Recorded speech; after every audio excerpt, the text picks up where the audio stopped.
Hi, you're watching Enemy, and we're here with the Manic Street Preachers. Evening, guys. Hi. Hello. Happy album release week. How's it going? Fraught as usual. Fraught, frantic. I'm trying to think of another F. Frenetic. Anxious. Like Neil Kinnock, we are the best alliterators. Anxiety used to be freedom, but now it's a curse. That would look good on a t-shirt. We should do that. But here we are in rough trade, in the analogue world. Yes. With a very analogue record. Not that analogue. No, I mean it's still, we still record in an analogue manner, I suppose, really. Where we do a demo and then we and then we just get together and play it. And the tape machine's there in the studio, where we didn't use it for this record. But for all intents and purposes, it has the whiff of an analogue record to it, I think. I think with the general energy of the record and the spirit of a lot of the lyrics, it's an album that revels in the physical world. It certainly cherishes the physicality, the tactile nature of inspiration, of stuff that has genuinely lifted our spirits in the darkest of times, and stuff that just makes us think more, that stimulates us more, and most of that is generated from a pre-digital world, shall we say. I think that thread, the idea of art being eternal rather than art being disposable, does run through the record. And there seems to be a hunger for that kind of physicality. I don't know if it's because of the nature of the world we're living in. Have you guys sensed that in terms of the goodwill that's been levelled at you over these last couple of years? I think to a certain level, there's certainly people that just seem happy that we're around, even if it's because there's nothing else to talk about. I don't know, but I don't think we've ever done so many interviews or had so many reviews or had so much airplay, all those kind of things. It is quite exciting and bewildering at the same time. And it's very much a record that celebrates the world of the Manics. Do you guys still feel like you're out on your own, or do you feel like the last band in town, or do you see many of your previous contemporaries still around, mattering as much as you do? I think the clue to the answer to that question is that I don't think there's any real top line band that have sold lots of records that has ever cited us as an influence, kind of thing. So I think that's kind of the answer to the question. We always kind of feel on our own. We feel kinship with certain bands, definitely. Phil Collins like some kind of nothing else. He did, yeah. He walked up to us later and just, him and his manager, and they went, "That's a proper song," which we took quite a lot of joy out of that, actually. Did you have any good banter with Phil Collins afterwards? No, not really. We were back in the joys of the the Hilton in Margate? No, what is it? I can't remember. Yeah, no, it was. It was it was the later. I know, I can't remember where it is now. I can't remember either. And not because we've we've done both incarnations of later, haven't we?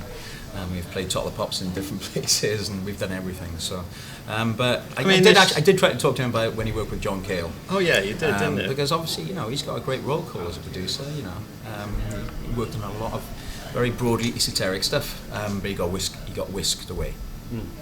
But yeah, I mean, I've been asked by Guns N' Roses to go do some gigs with them, and then Robert Smith asking us to do Meltdown. It's definitely a few of our old school heroes have come through this year, that's for sure. But contemporaries, I just don't know what that means anymore, because do they exist? We've been going so long that most of them have reformed or split up and then reformed again, and there's not much. I can't really say there's any left. So you've never been tempted to take a 5-year gap and take the big paycheck?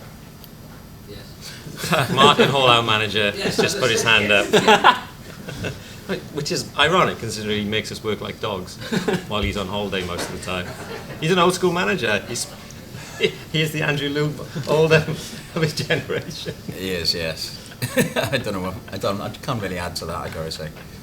But I think there was a fear around. I think before Send Away the Tigers, you both did solo records. Yeah. And there was a sense that you might not return. I mean, have you ever genuinely felt close to that? Well, I think if you go through all the interviews I did for my solo record, every time I was asked that question, can you see yourself trying to extend this foray into like, not being in the band, my answer was always no. Like, I'd much prefer to be in the band. And I only did a solo record because Nick and Sean decided that we were going to take a break after Lifeblood, wasn't it? Yeah. So I did a solo record, and Maya did one as well. So no, I'm much happier in a band. I mean, I know my limitations. And also, all my favourite bands, I've never cherished any of the members of those bands' solo work over the bands that they were in. It's as simple as that. Oh, good call. That's a good point. I was about to call you out, but I can't think of a single example. Yeah, there's none. None at all. But back to what we were saying about the fear of disappearing. I mean, Nicky, when we sat down around the time you were at Royal Albert Hall, you Yes. showed some lyrics to Dylan and Caitlin. You then said that you were in need. Well, you ramshacked through my suitcase and half stole them, Yeah. if I remember right. I wasn't actually invited into the room, so. But yeah, you were probably the first person to see them. And that's, what's that, over 2 years ago? Yeah. So yes, those private moments interrupted by an enemy. Sorry. No, the only reason I think that the fear we get, the fear that's there is splitting up, is just if no one's interested. It's that mixture of stimulating ourselves and being really excited about a record, but also if there's no one there who's particularly interested anymore, we just couldn't do it. It's just not in our DNA just to kind of down tools and bang something out and just go through the motions. I think that's if that happens, which fingers crossed it's not quite there yet, then it's all over. But you were saying that this record's also kind of given you the hunger to see what is next. I mean, because Nicky said he couldn't imagine the next Manic record, but can you, James? I can imagine something kind of quite a bit of a curveball, perhaps. Surely not. But it's kind of, I've never tried to second guess what we do because, in all honesty, what we do next was always down to Nick and Richie. And Only usually, in theoretical terms. no, but kind of it usually stems from the lyrics, and there's usually kind of like the theoretical kind of nature of what we do bleeds into the lyrics, and of course that just we are a very lyrical driven band, and so kind of that's it's whether the wherewithal falls upon him to come up with something or where we want to take a break. And I'm not putting the blame or onus on you, but that's the way it works. That's if we survive nuclear holocaust. Yes, exactly. But I think if you look at the leap from Archives of Pain to Design for Life, which happened during that, during a year, then that's always the kind of band we've been. There's not a huge amount in common really, apart from people we are with Archives of Pain and Design for Life, lyrically or sonically. So we do. It's hard to predict which will come to that. From Show Me the Wonder, which is like a Vegas Elvis kind of song, to Walk Me to the Bridge, it's a kind of big difference there as well. And then you've got something like Dylan and Caitlin. So it is. I think we get twitchy because we kind of love so much music that we do genre hop, perhaps a bit too much for our own good at times. Bring back Mr. Opa Disco Dance. I was bizarrely, that's really strange. I was trying to come up with an acoustic version of it in my room today. That's really but kind of, I think there's only once that ever the direction didn't come from, Wire or Richie, and that was it was my idea to do Journal for Plague Lovers. It was indeed. It was, so kind of, I'll take the blame for that. But kind of, I think we've also learned to not actually talk about something before it exists anymore, because that just kind of kills it sometimes, I think. Yeah. Especially when I endlessly talk about the thing that's about to come out. Yes. Or not come out. But there are no, because James, there's an old quote from you about there only being sort of two comfortable versions of the Manics, and that's the spiky Holy Bible, Jennifer Playboy's version, and the Generation Terrorists, Everything Must Go, arena-sized pop.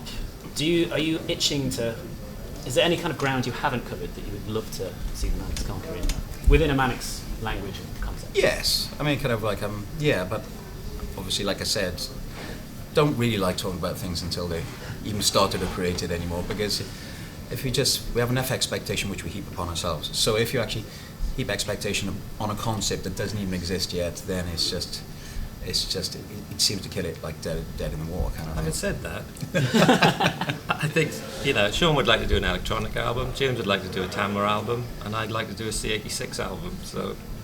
Nah, Tamla, that's not me anymore. Oh, you've changed. I've changed. You've changed. But they are definitely, like I said, genre hopping, but I'm not quite sure you could fuse Kraftwerk with Tallulah Gosh. I think we could. I do. I'd be arrogant enough to think that. But I think the one illuminating thing about us is that we tend to kind of love it when other people sing our songs.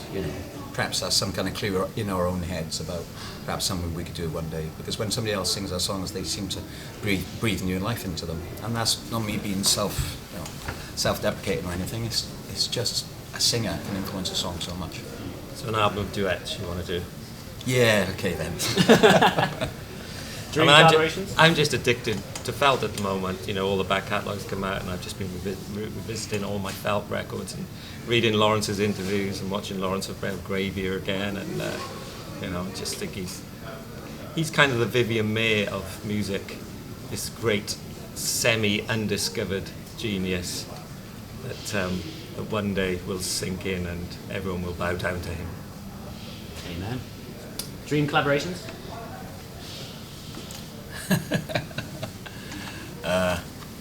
I've always thought that we could do an amazing. It's probably not for Nick or Sean, but I've always thought that we could be an amazing band behind John Cale. But that's just because he's one of my obsessions. So that's probably an idea that comes out of fantasy and vanity, I think. That's a great band name, album name as well. I think Bill Ryder Jones actually. Just love that sloppy, lazy, kind of sideways genius. Manic Street Preachers, thank you very much.